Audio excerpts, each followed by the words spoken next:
Bueno, primero de todo, gracias, Tedone, Alternativa y a vosotros que estáis hoy aquí. Realmente para mí, que soy bastante novato en dar charlas multitudinarias, es bastante extraño pues juntarme aquí en Donosti en un restaurante que alguna vez lo había hecho, pero ahí hablábamos todos un poco. Lo más extraño es venir a Donosti y venirme a un vegetariano. He enganchado a un chico de Santa Coloma, de mi ciudad, y él estaba con el chuletón. Y yo le decía, he oído que es biológico, o sea que debe ser de vacas que solo comen hierba. Pero bueno, lo importante es la compañía, poder estar aquí, y bueno, sobre todo tener aquí al Paco, aquí al lado, que realmente cuando en 2010 llegué por aquella fosa en La Pedraja, en Burgos, no me hubiese imaginado encontrarme con él en un restaurante vegetariano hablando de este tema. Pero lo que no me hubiese imaginado jamás, que de una fosa con tantísimos huesos desmenuzados, casi al límite, pues saliese una historia que me catapultase hacia el mundo de los niños, hacia el mundo de la escuela y hacia el mundo de los maestros.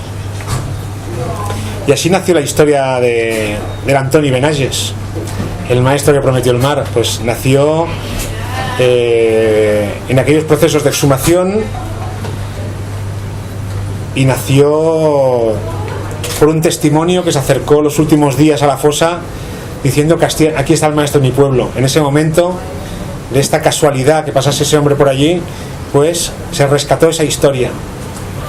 En esa fosa salieron 108 huesos, 108 esqueletos, 108 historias de injusticia y impunidad. Pero de alguna manera, yo cuando encontré la historia de Antoni Benages, después de consultar por el Google, me di cuenta que esa historia, que hablaba de niños, hablaba de escuela, hablaba de renovación pedagógica, eran unos huesos que para mí brillaban más que los otros. También porque era un maestro catalán. Y allí en Cataluña, pues el tema de las fosas nos queda un poco lejos. Tenemos unas cuantas fosas en el Pirineo, pero estas por ahora no se abren, porque por ahora los familiares no se constituyen en asociación y están en el Pirineo, zonas muy despobladas, donde aún de alguna manera hay mucho caciquismo e incluso muchas familias que no se ponen de acuerdo, muchos problemas.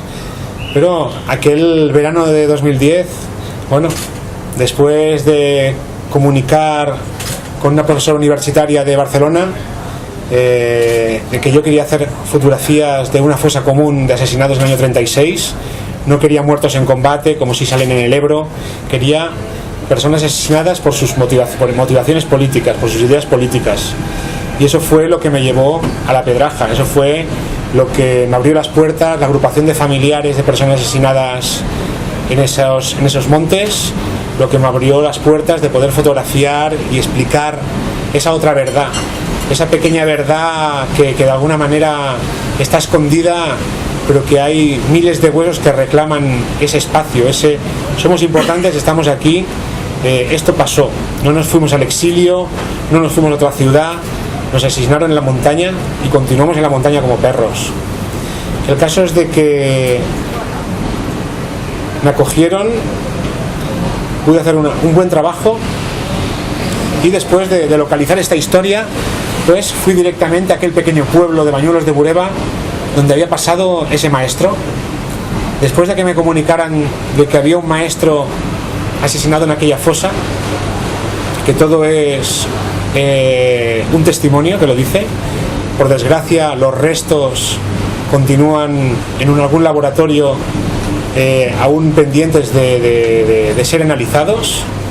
Los recortes, el gobierno Rajoy, de las primeras cosas que hizo fue cerrar la oficina de atención a víctimas por la represión franquista, y también cerró el grifo en temas de exhumación, identificación y divulgación de estas cosas.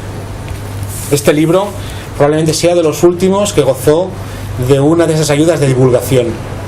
Para que esto se hiciese, de alguna manera contamos con una ayuda. Ahora todo esto se ha acabado. Incluso ahora mismo están los familiares de esta agrupación de familiares de Burgos, que están ahora haciendo proyectos de micromecenazgo para que puedan acabar identificando todos aquellos restos.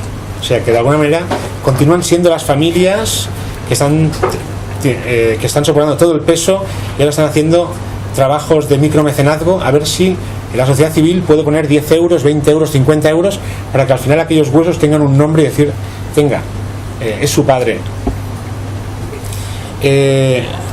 Pero la historia de Antoni Benages, que aparece a pie de fosa, cuando llegué a casa lo primero que hice es mirar por internet a ver quién era aquel Antonio Benages. De ahí salió un primer blog que venía de México y me hablaba de una historia increíble.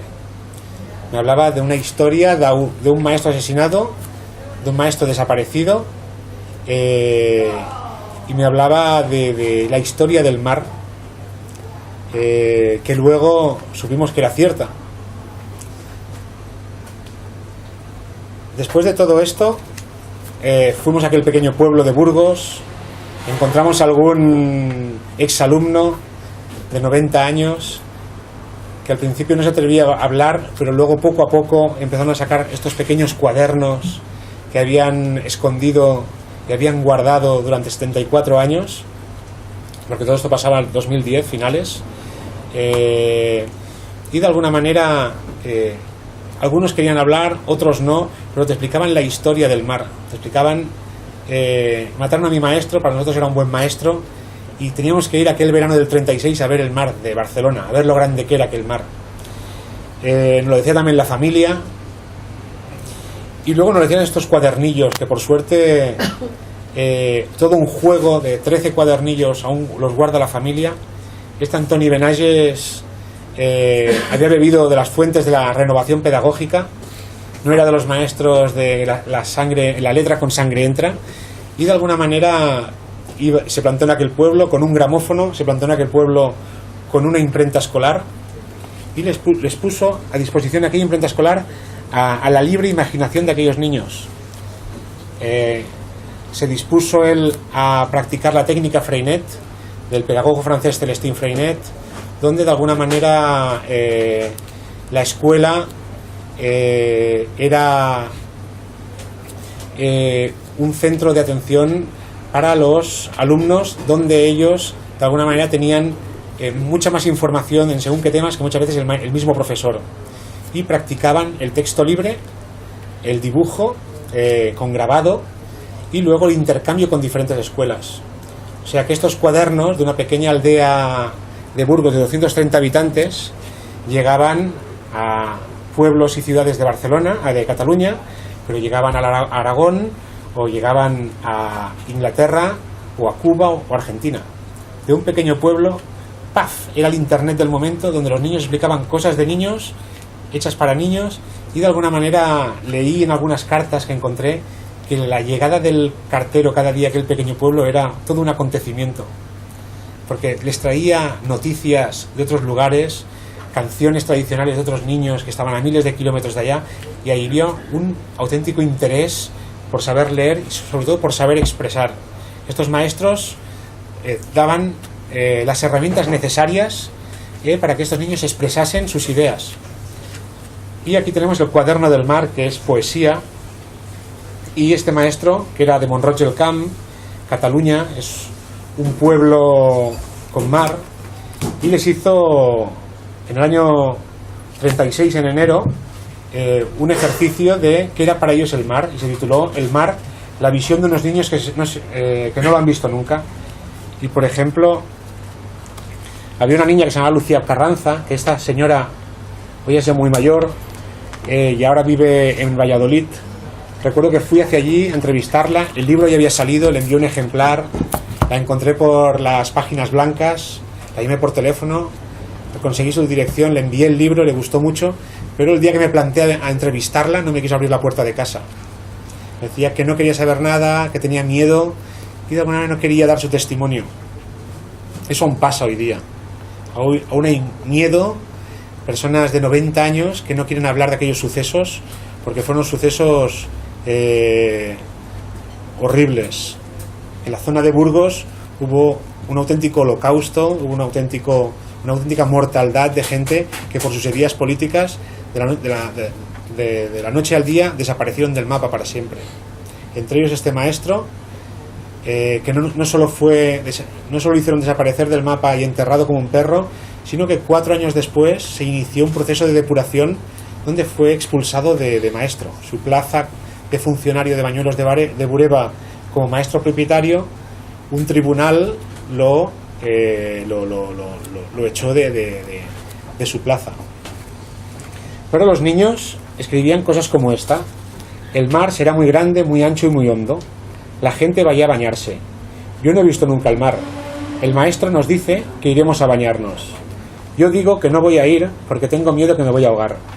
De alguna manera es la visión de una niña de un pequeño pueblo de 200 habitantes, un pueblo donde no había carretera, habían caminos que llegaban desde una pequeña ciudad mediana que es Briviesca. No había agua corriente, no había electricidad, o sea que era uno de aquellos tantos pueblos abandonados que llegó un maestro en el año 34 y de alguna manera revolucionó el pueblo. Para que veáis lo que era esa técnica, lo importante era el niño, lo importante era darle la dignidad al niño, era importante que expresase: tú eres importante, formas parte de la escuela, no tú no lo haces bien fuera de escuela. El caso es de que había un niño que se llamaba Baldomero Sáez, que está aún vive, pero no lo llegaba a encontrar, y decía: el mar será muy hondo, será de hondo como 2 veces la veleta de la torre, y tendrá 2 metros de largura. Cuando estuve en México, porque después de todo aquello fui a México a saber más sobre esa técnica, allí en México me encontré una escuela que utilizaba esta misma técnica que aquí había quedado extinguida en los años 30. Allí, desde el año 40 hasta hoy día, la continúan poniendo en práctica.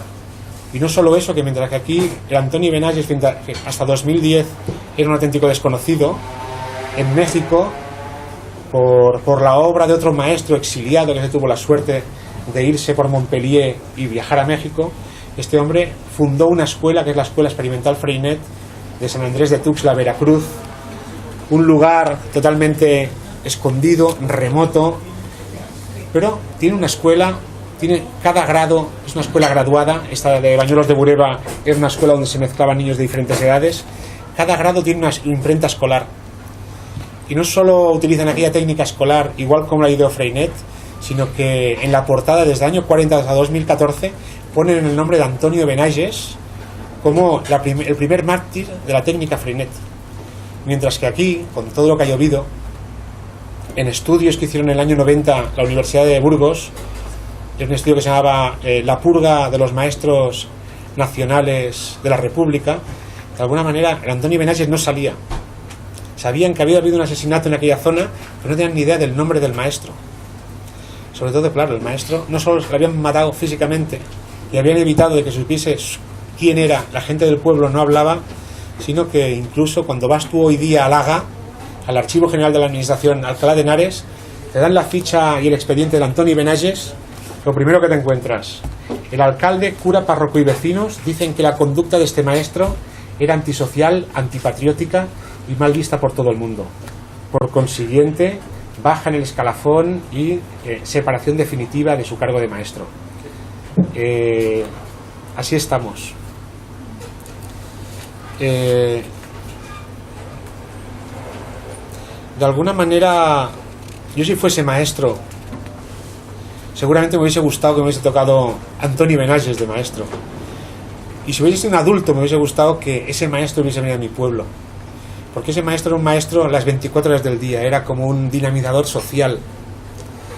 Él tenía una esperanza, como muchos maestros republicanos, de que en los pueblos iban a llegar los grandes cambios.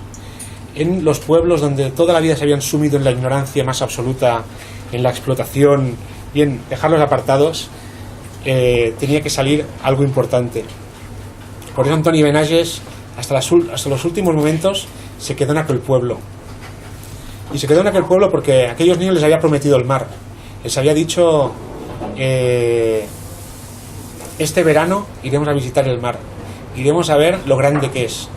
Y así lo recogieron los niños, así lo dijeron sus familiares, así lo dijeron los familiares del maestro, y así lo recuerdan ahora abuelitos, exalumnos, que guardan todo esto como un tesoro y continúan diciendo: mataron a mi maestro y para mí era un buen maestro.